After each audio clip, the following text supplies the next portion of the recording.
obligé de savoir. Il y a par contre des réunions que le président, qu'on peut tenir informer le président. Très bien. Il y a un officier supérieur de l'armée guinéenne qui avait pris part à cette réunion. Un officier de gendarmerie, le général Ibrahima Baldé. Vous le connaissez, non? Oui.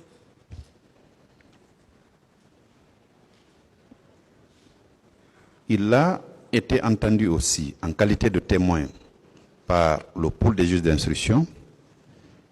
Ça remonte au 26 juin 2013.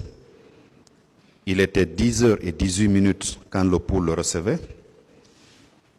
Il a dit à la page 2 de sa déposition de témoin, il dit ceci. À la date du 27 septembre 2009, j'ai été convié à une réunion à l'état-major général des armées. Au cours de cette rencontre, il a été question de prendre des instructions sur les dispositions concernant les informations qui étaient en notre possession et le dispositif sécuritaire à mettre en place.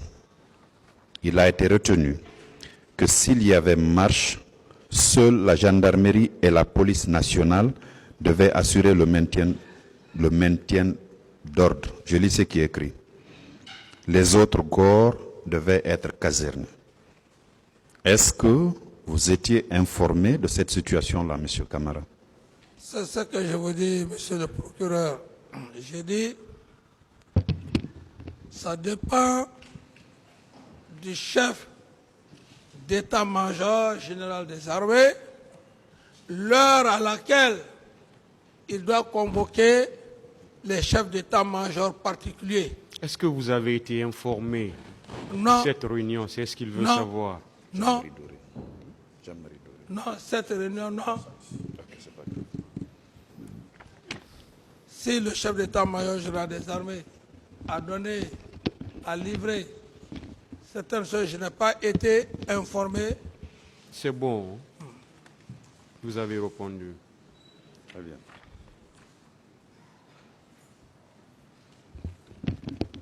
Alors, vous avez dit que vous n'étiez pas informé des tortures qu'on infligeait à certains de vos citoyens?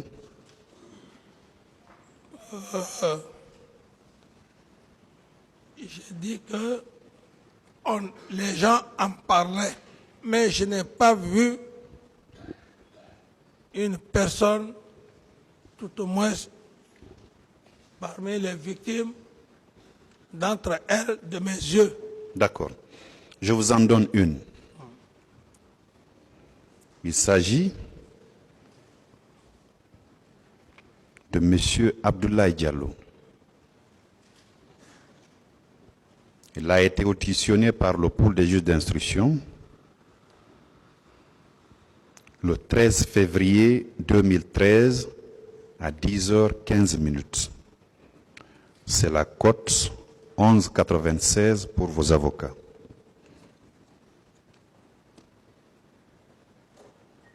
Il dit à la page 2, « Je ne connais pas l'identité des militaires qui nous frappaient. Je sais seulement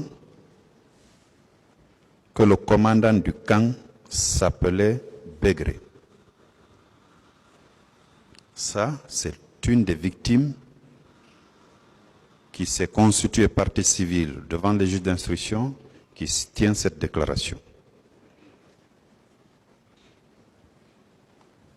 Elle poursuit. Du lundi au samedi, j'ai été détenu et frappé au camp Koundara.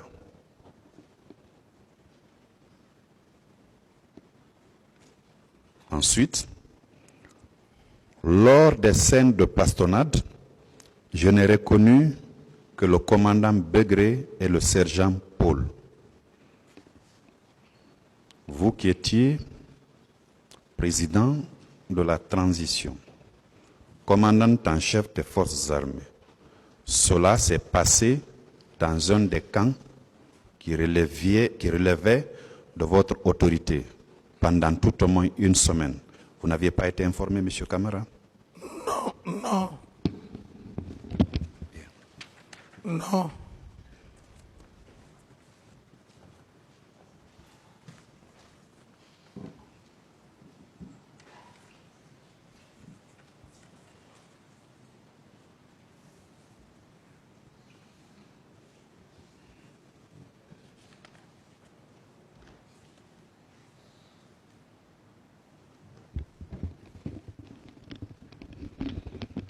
Alors, vous saviez quand même que des recrues étaient en formation au centre d'instruction de Kalea?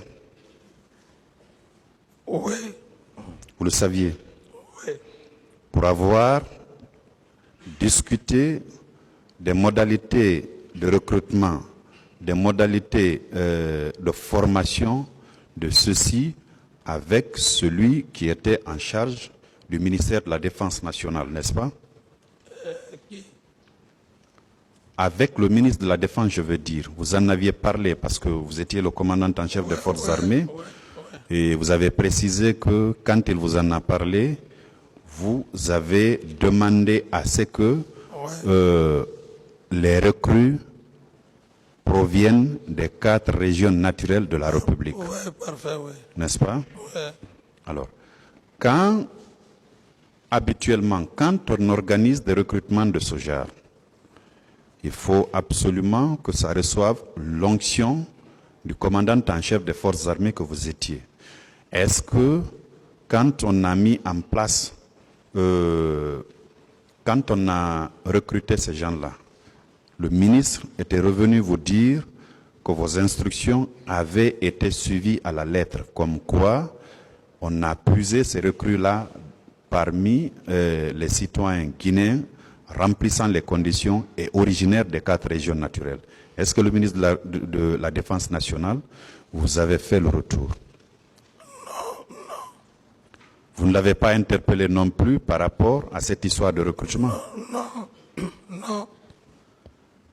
Vous savez, quand vous avez confiance à quelqu'un, à une personne, hein, comme d'ailleurs tout le monde m'a vu avec le général Sekouba, aujourd'hui, je ne peux pas nier pour dire qu'on n'était pas liés. Le pouvoir, on le partageait équitablement, il n'y avait même pas de différence. Donc, avec une telle confiance, je n'ai pas demandé quoi que ce soit, monsieur le procureur. Monsieur Camara, Oui, est-ce que vous pouvez continuer? oui, je peux. Allez-y, monsieur le procureur. Bien que ma voix est prise, mais l'essentiel, voilà.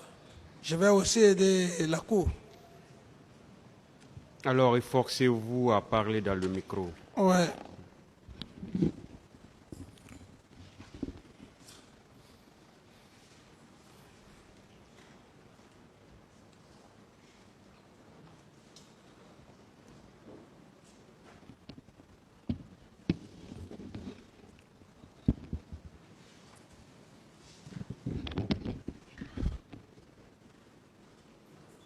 Monsieur Camara, c'est bon, on peut continuer? On peut continuer, monsieur. Oui, on peut continuer. On peut. D'accord. Est-ce que vous pouvez vraiment continuer? Oui, je veux, oui. Parce qu'on est en train de comprendre que votre voix est en train de disparaître. Ouais, bon. On a du mal à, s'il vous plaît, on a du mal à vous entendre. Mais je ne voudrais pas que l'audience quand même... si comme ça vous pouvez me comprendre, monsieur le président, on peut continuer, je pense que c'est bon. Ça dépend de vous. Oui, moi, je suis vraiment, je le veux bien. Vraiment, je le veux. D'accord. Oui, qu'est-ce que vous voulez dire, maître? Allez-y, oui.